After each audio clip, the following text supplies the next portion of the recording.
Antes de existirem reis absolutos, antes de Napoleão, antes de Hitler, antes de qualquer império moderno, houve um homem. Não usava coroa, mas mandava mais que qualquer rei.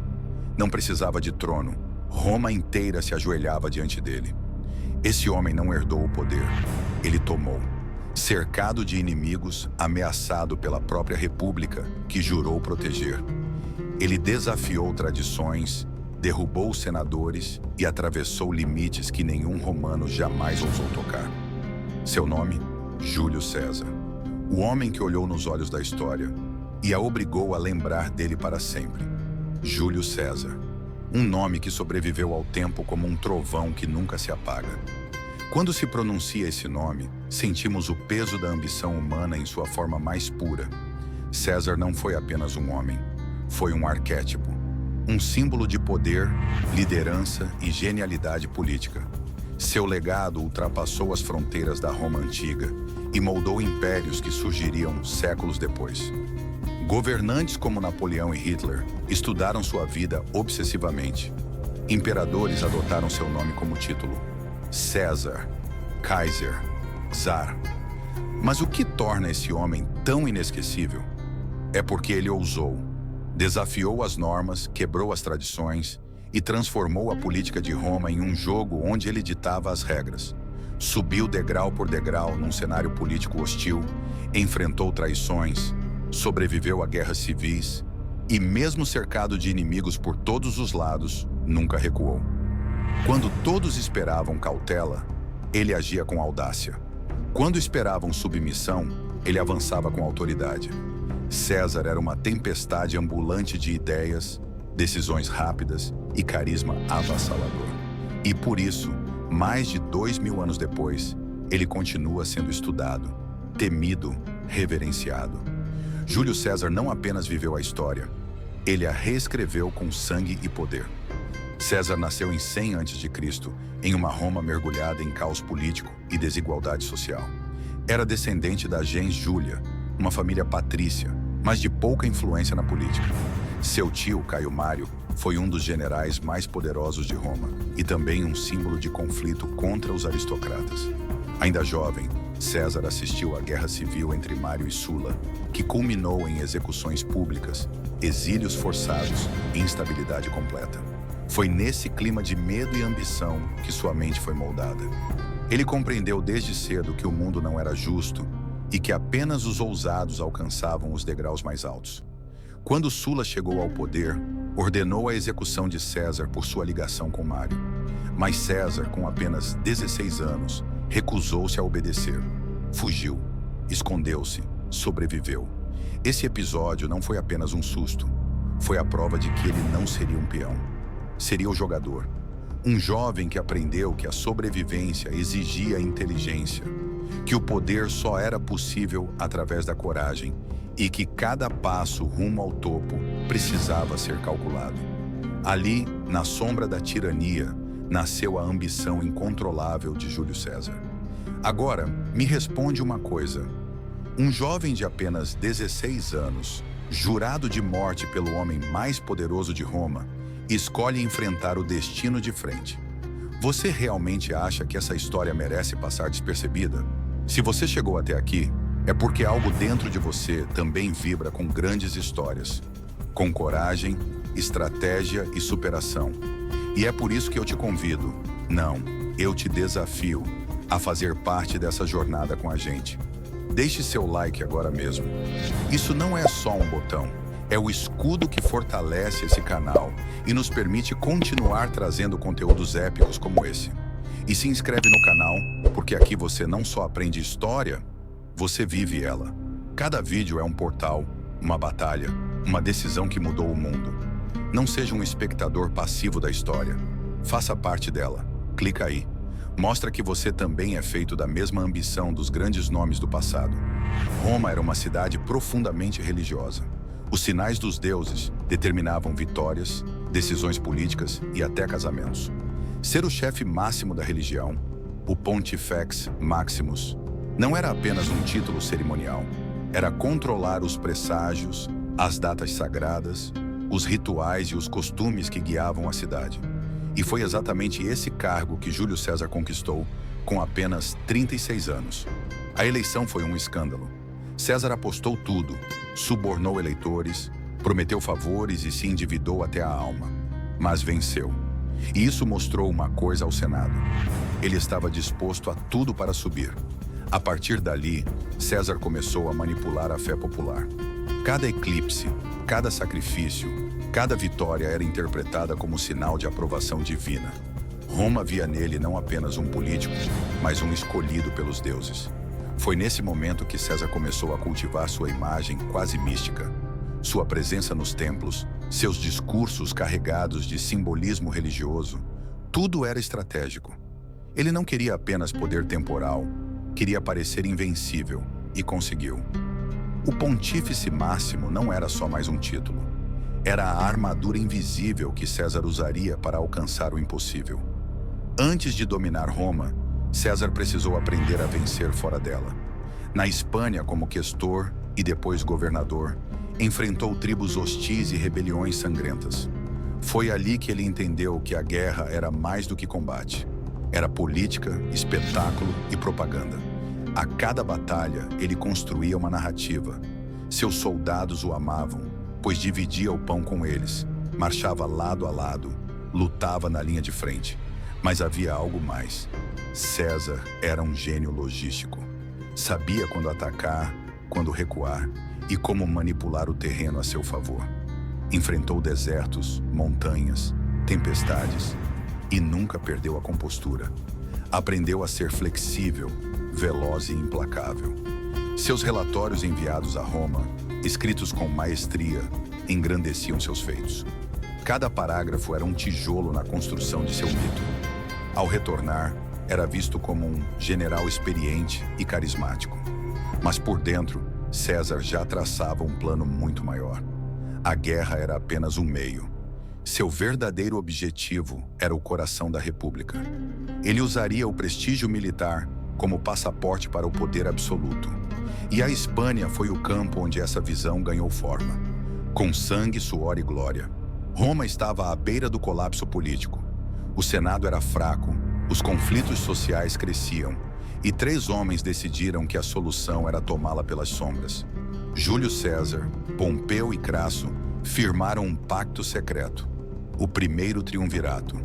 Cada um traria uma peça essencial ao tabuleiro. Crasso era o homem mais rico de Roma.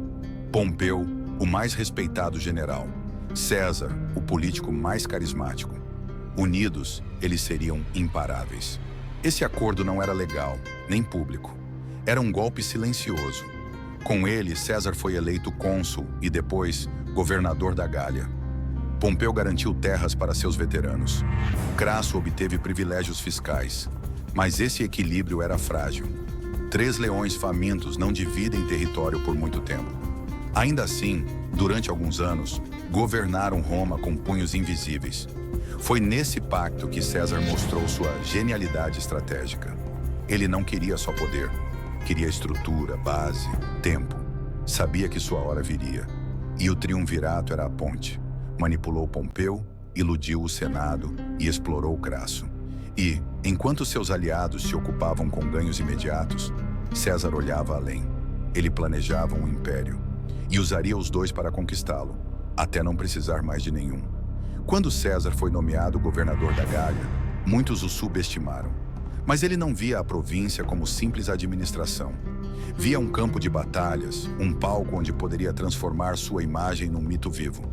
Em 7 anos, enfrentou tribos indomáveis, atravessou rios gelados, florestas escuras, montanhas traiçoeiras. Venceu dezenas de batalhas, sitiou fortalezas, destruiu resistências. Mais de 1 milhão de gauleses mortos ou escravizados. Mas a guerra não era apenas força, era propaganda. César escreveu cada campanha, cada vitória, em suas guerras gálicas. Narrativas escritas com frieza, precisão e um objetivo claro. Convencer Roma de que ele era invencível. Enquanto seus inimigos sangravam, César colhia prestígio. O ápice veio em Alésia, contra Vercingetorix, líder das tribos unificadas. Cercado sem suprimentos, César construiu fortificações duplas e venceu uma força numericamente superior. Essa vitória selou sua reputação de gênio militar. Ao final, retornou a Roma como herói, mas também como ameaça. O Senado via em sua fama um perigo, mas era tarde. César agora tinha lealdade absoluta de legiões veteranas, fortuna incalculável e fama popular. A Gália não foi apenas uma província conquistada, foi o nascimento de um imperador disfarçado de general. Enquanto seus rivais tramavam em Roma, César seguiu para o Oriente, onde Farnaces II, rei do Ponto, ameaçava a estabilidade da região. A campanha deveria ser longa, difícil, mas César provou novamente que era um mestre da guerra veloz. Em poucos dias, derrotou Farnaces com uma estratégia fulminante em Zela. Seu relato ao Senado foi seco, poderoso, eterno. Veni, vidi, viti. Vim, vi, venci. Essa frase não era apenas uma mensagem, era uma assinatura. Um lembrete de que César era mais rápido que seus inimigos, mais ousado que qualquer comandante. Ele entendia o impacto das palavras quase tanto quanto o das espadas. Essa vitória, apesar de pequena em comparação à Gália, foi um recado. Onde César marchasse, a vitória o seguia. A velocidade dessa campanha mostrava sua capacidade de adaptação. Ele não precisava de grandes exércitos, nem de meses de planejamento. Precisava apenas de sua mente afiada, de seu instinto de caçador. E quando retornou ao Ocidente, trouxe consigo não só mais um triunfo militar, mas a certeza de que ninguém no mundo romano era capaz de detê-lo. Naquela altura, César já não era um general comum. Era um fenômeno, um predador em território de presas. A decisão mais ousada de Júlio César não foi em campo de batalha, mas diante de um rio pequeno, quase insignificante, chamado Rubicão. Atravessá-lo com suas legiões era crime. Um general romano não podia entrar armado na Itália sem autorização do Senado. Mas César sabia. Recuar significava perder tudo. Avançar, arriscar a guerra civil. Ele olhou para seus homens. O futuro era incerto, mas a lealdade deles era absoluta. Com um olhar frio, ele atravessou o Rubicão e pronunciou: "A sorte está lançada." Não havia mais volta. Aquela travessia rasgou a República. Era como declarar guerra contra o próprio Estado. Pompeu, seu antigo aliado, fugiu. Senadores abandonaram Roma. O medo se espalhou como peste. E César avançava sem resistência. Mas não houve massacre. Ele marchou como libertador, não como tirano. O Rubicão não era apenas um rio. Era a linha entre a política tradicional e um novo tipo de poder. Ali, César deixou de ser só mais um cônsul ambicioso. Tornou-se o senhor de Roma e mostrou ao mundo que, às vezes, basta um único passo, firme, decidido, para mudar toda a história de uma civilização. Pompeu Magno era o maior general de Roma. Tinha fama, vitórias, aliados no Senado. Mas cometera um erro fatal: subestimar a César. Quando a guerra civil eclodiu, Pompeu tinha tudo para vencer. Tinha mais tropas, apoio oficial e prestígio antigo. Mas faltava-lhe o que César tinha de sobra: ousadia, improviso e carisma. A batalha decisiva foi em Farsalos. Pompeu escolheu o campo, estava em vantagem. Mas César leu sua estratégia como um livro aberto. Desmoralizou as tropas inimigas com manobras geniais e, mesmo em desvantagem numérica, venceu de forma esmagadora. Pompeu fugiu, humilhado, buscando refúgio no Egito. Mas lá foi recebido com uma lâmina, assassinado pelos egípcios, que buscavam agradar César. Quando a cabeça de Pompeu foi entregue, César chorou, não por pena, mas pela perda de um oponente digno. Sabia que, sem rivais à altura, o poder se tornava solitário. E mais, temia que sua vitória fosse vista como vingança e não justiça. Pompeu foi a última barreira real ao domínio absoluto de César. Com sua morte, o mundo romano ficava entregue a um só homem. E César, apesar de seu luto calculado, sabia que finalmente havia vencido. Roma agora pertencia a ele, sem sombra de dúvida. No Egito, César encontrou Cleópatra, jovem, astuta, sedutora. Ela não era apenas uma rainha, era uma estrategista. Enfrentava seu próprio irmão numa guerra interna. E viu em César não apenas um aliado militar, mas uma porta para o mundo romano. Ele, por sua vez, encontrou nela mais que beleza. Viu poder, influência e exotismo. A união dos dois foi simbólica. Cleópatra se apresentou a ele enrolada em um tapete, oferecida como um presente vivo. E a partir dali, os dois formaram um pacto de ferro. César a ajudou a vencer a guerra civil egípcia. Ela o presenteou com um herdeiro, Cesarião.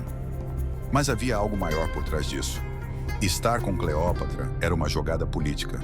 Ligava César ao Egito, ao misticismo oriental, às riquezas do Nilo. E mostrava ao mundo que ele não era apenas senhor de Roma, era senhor do mundo conhecido. A estadia prolongada no Egito escandalizou o Senado. Mas para o povo, foi mais uma prova de sua grandeza. César e Cleópatra foram mais que amantes. Foram ícones, imagens vivas de poder absoluto. E juntos, deram início à ideia de que Roma poderia ser mais do que uma república. Poderia ser um império. Quando César retornou a Roma, não voltou como general. Voltou como um deus. As ruas foram decoradas com flores, os muros cobertos de faixas com seu nome, e as multidões se amontoaram como nunca. Os triunfos duraram dias. Ele desfilava em uma carruagem dourada, seguido por legiões veteranas, tesouros saqueados, reis acorrentados. Roma inteira testemunhava o nascimento de algo novo. O culto à personalidade. Mas César não queria apenas glória. Ele queria controle total. Declarou-se ditador vitalício. Algo impensável numa república fundada sobre a rotação de cargos. Nomeou senadores, controlou eleições, ignorou tradições. Seus bustos foram colocados ao lado das divindades. Seu rosto estampado em moedas. Seu nome pronunciado com reverência e medo. O Senado, em sua maioria, se curvou. Mas alguns já murmuravam conspiração. César não parecia preocupado. Sua confiança era absoluta. Acreditava que o povo o amava, que os deuses o protegiam e que seus inimigos estavam derrotados. Mas ao se coroar como ditador perpétuo, ele acendeu a última centelha de revolta. Ele tinha tudo: exército, ouro, apoio popular. Mas estava cego para o que se aproximava. O poder absoluto na Roma antiga era sempre pago com sangue. E o preço logo chegaria. César não era apenas um conquistador. Era também um reformador incansável. Ao assumir o controle de Roma, ele não descansou em sua glória. Iniciou uma série de reformas que tocaram profundamente todos os aspectos da vida romana. Distribuiu terras aos veteranos, reduziu as dívidas da plebe, reorganizou as províncias e centralizou o poder nos seus próprios decretos. Uma de suas reformas mais duradouras foi o calendário juliano. Cansado da bagunça no sistema lunar romano, César chamou astrônomos egípcios e criou o calendário solar, que usava 365 dias e um ano bissexto. Essa estrutura é usada até hoje em quase todo o mundo, um gesto que mostrou sua obsessão por ordem, por controle, por imortalidade. Também aumentou o número de senadores, colocando aliados e plebeus no poder, algo que enfureceu a aristocracia. Criou novas colônias, reestruturou o sistema de grãos, melhorou as leis de cidadania. Mas tudo isso veio com um custo. Cada reforma minava os velhos privilégios. Cada decreto era visto como uma ameaça à tradição. E mesmo que sua visão fosse clara e modernizadora, os velhos nobres viam ali um ditador disfarçado de reformador. César mexeu no coração da República, e corações traídos em Roma revidam com punhais. Roma era uma cidade em ebulição.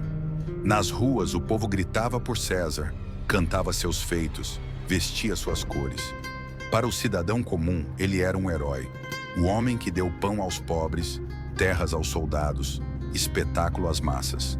Aquele que desafiou a aristocracia corrupta e trouxe estabilidade depois de anos de caos.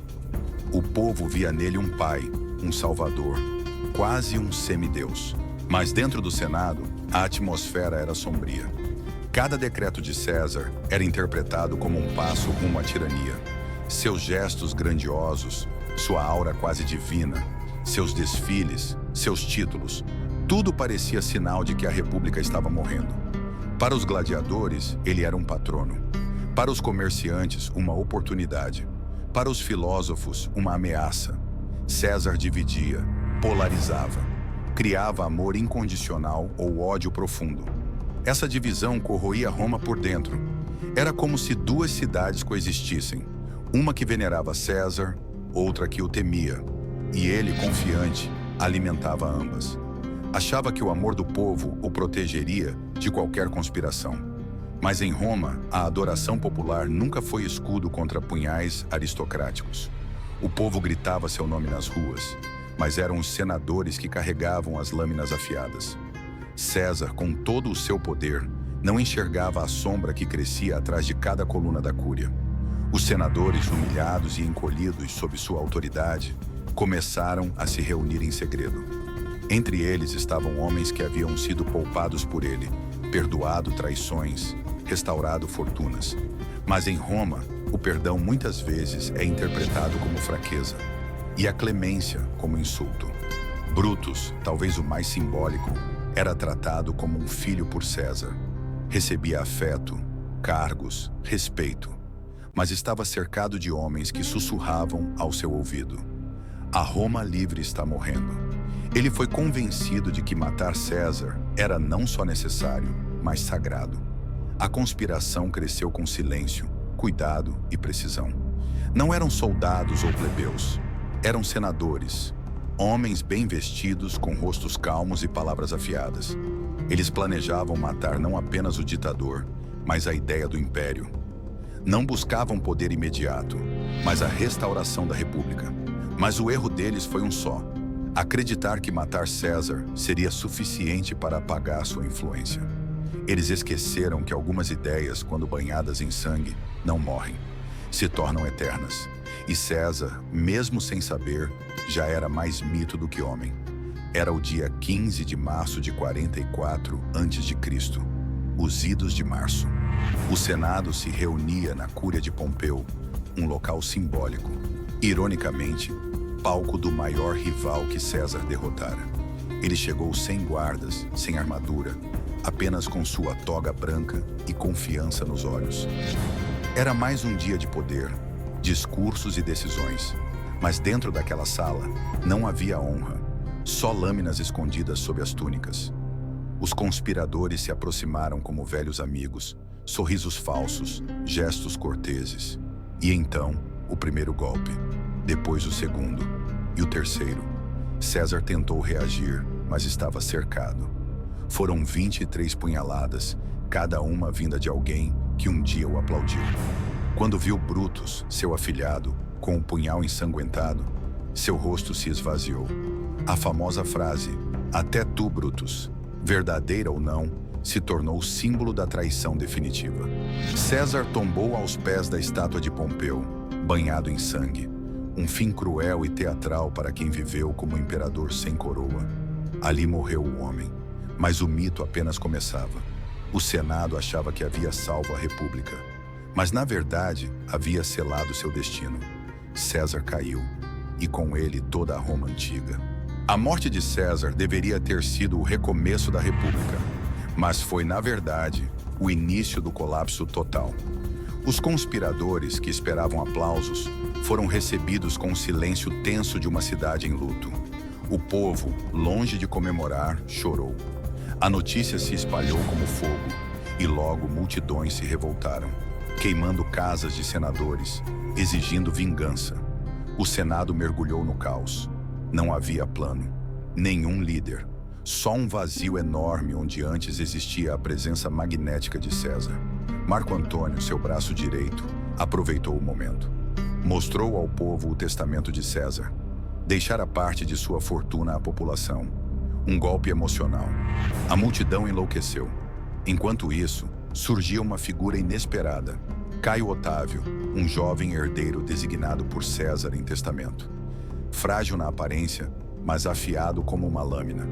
Ele começaria a reunir apoio silenciosamente. O que os assassinos não previram era que, ao matar César, criaram um mártir. A República já não tinha para onde voltar, E nas ruas de Roma, ecoava não o clamor por liberdade, mas o grito por ordem, por justiça, por um novo César. E o mundo romano, sedento de estabilidade, estava pronto para ser novamente conquistado. César morreu, mas sua presença cresceu. Transformou-se em estátuas, moedas, canções, lamentos populares. O povo que havia caminhado ao lado de suas vitórias, agora caminhava atrás de sua memória. As cinzas de seu corpo foram expostas no fórum e milhares choraram. A dor virou revolta. Seu nome virou bandeira. Marco Antônio o exaltava em discursos inflamados. Mostrava suas vestes manchadas de sangue. Acusava os assassinos de covardia. Convocava o povo à vingança. E então algo jamais visto aconteceu. O Senado decretou a divinização de Júlio César. Pela primeira vez na história de Roma, um homem se tornava oficialmente um deus. Nascia Divus Iulius, César, o divino. Era como se os deuses tivessem decidido não puni-lo por sua ambição, mas sim eternizá-lo. Seu legado agora não era só político, era religioso, mítico, sagrado. Cada palavra, cada gesto dele foi reinterpretado. Seus inimigos murcharam sob o peso de sua sombra. Sua morte não apagou sua influência, a multiplicou. César havia conquistado territórios, riquezas, corações, mas sua maior conquista veio após a última punhalada. Ele havia vencido a própria morte. Roma agora pertencia não apenas à história, mas ao culto de César. Enquanto o mundo chorava, César, um jovem de aparência frágil e saúde duvidosa, começava a mover suas peças. Caio Otávio, seu sobrinho neto, foi adotado no testamento como filho e herdeiro. Muitos riram, achavam-no inexperiente, juvenil demais para a política brutal de Roma. Mas Otaviano tinha algo que nenhum outro possuía: o nome de César. Com inteligência fria e paciência letal, ele formou alianças, comprou lealdades, desfez rivais. Uniu-se a Marco Antônio e Lépido no segundo triunvirato, mas já planejava sua ascensão solitária. Derrotou os assassinos de César em Filipos e depois, aos poucos, destruiu seus próprios aliados. No confronto final contra Marco Antônio e Cleópatra em Ácio, Otaviano saiu vitorioso. O Egito caiu e Roma, pela primeira vez, ajoelhou-se diante de um só Senhor. Em 27 a.C., assumiu o título de Augusto. Tornou-se o primeiro imperador. O Senado sobreviveu como fachada, mas o poder real estava em suas mãos. Ele governaria por 40 anos. E tudo, absolutamente tudo, só foi possível porque herdou o legado de Júlio César. César abriu o caminho. Augusto pavimentou o império. A república estava morta. Nascia Roma Imperial. E tudo começou com uma travessia no Rubicão. A figura de César atravessou os séculos como um cometa que nunca deixou de brilhar. Shakespeare o eternizou no teatro com sua peça Júlio César, transformando sua morte em um drama político universal. Napoleão estudava suas campanhas, copiava suas estratégias. Hitler lia suas reformas. Até líderes modernos usam seu nome como referência de força, controle, liderança. César não é apenas um personagem da história.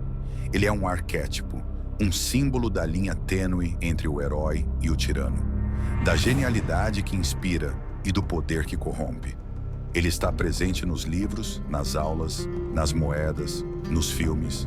É sinônimo de grandeza, ambição, conquista. O título de César foi usado por imperadores romanos durante séculos e depois virou Kaiser na Alemanha, Czar na Rússia. Líderes que nunca o conheceram tentaram imitá-lo e falharam porque César era único. Ele não foi perfeito, foi impiedoso, vaidoso, manipulador, mas também foi visionário, corajoso e transformador. Representa o ser humano levado ao extremo de sua capacidade e por isso nunca desapareceu. A cultura o preservou, a política o copiou e a eternidade o acolheu. Por trás do conquistador, havia um homem feito de carne, desejo, falhas e sonhos. Júlio César não nasceu imperador. Nasceu pobre, exilado, perseguido. Cada vitória sua foi arrancada com unhas e dentes de um mundo que o desprezava. Ele não era apenas ambicioso, era obcecado pela glória, pela eternidade, por Roma. Amava com intensidade, odiava com ferocidade e perdoava com inteligência. Sabia quando matar e quando poupar. Era capaz de chorar por Pompeu e, ao mesmo tempo, esmagar cidades sem piedade. Foi um homem de contrastes. E talvez seja isso que o torna tão fascinante. César queria mais do que poder. Queria ser lembrado. Queria moldar o mundo ao seu redor. Reformou leis, mudou calendários, reescreveu a política. E quando caiu, caiu como uma estrela cadente. Brilhante, repentina, devastadora. Seu rosto virou estátua. Seu nome virou título. Sua vida virou lenda. Mas, acima de tudo, Júlio César foi um ser humano que recusou os limites impostos pelo tempo, pela tradição, pela morte. Ele não apenas governou Roma, ele se tornou Roma. E ao conhecer sua história, entendemos não apenas um império, mas os extremos do que um ser humano é capaz de alcançar e de destruir. Ele nasceu num tempo de caos. Cresceu entre cadáveres de generais e cinzas de repúblicas desmoronadas. Foi caçado ainda jovem, humilhado, exilado, subestimado, mas não se curvou, não se calou. Não aceitou ser mais um rosto entre a multidão romana. Júlio César decidiu que seu nome não terminaria numa lápide comum, mas ecoaria pelos séculos como um trovão que jamais cessaria.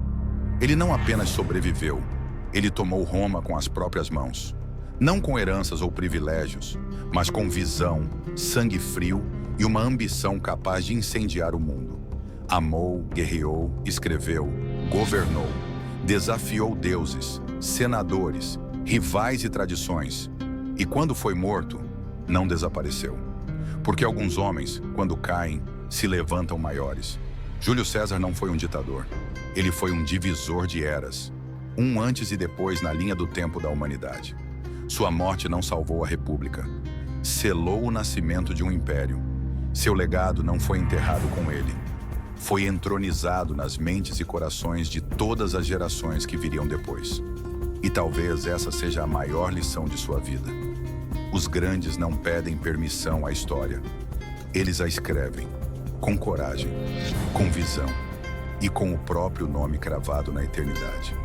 Se essa história te tocou de alguma forma, se você sentiu, mesmo que por um instante, que também carrega dentro de si a centelha da grandeza que moveu Júlio César, então eu te peço apenas uma coisa: retribua. Esse vídeo não é só sobre o passado, é sobre você, sobre todos nós, sobre como a coragem, a visão e a persistência ainda são as chaves que transformam destinos. Se isso despertou algo em você, uma ideia, uma faísca, uma vontade de ir além, demonstre isso agora. Deixe seu like. É um gesto simples, mas poderoso. Um voto silencioso dizendo: essa história vale a pena ser contada. Se inscreva no canal, porque aqui cada vídeo é mais que informação. É transformação. É inspiração pura para a sua própria jornada. Você já recebeu valor. Agora é sua vez de multiplicar isso. Vamos juntos construir uma legião de mentes que não apenas aprendem com a história, mas se inspiram para escrever a sua própria. Você está só começando, e esse canal vai caminhar com você até o topo.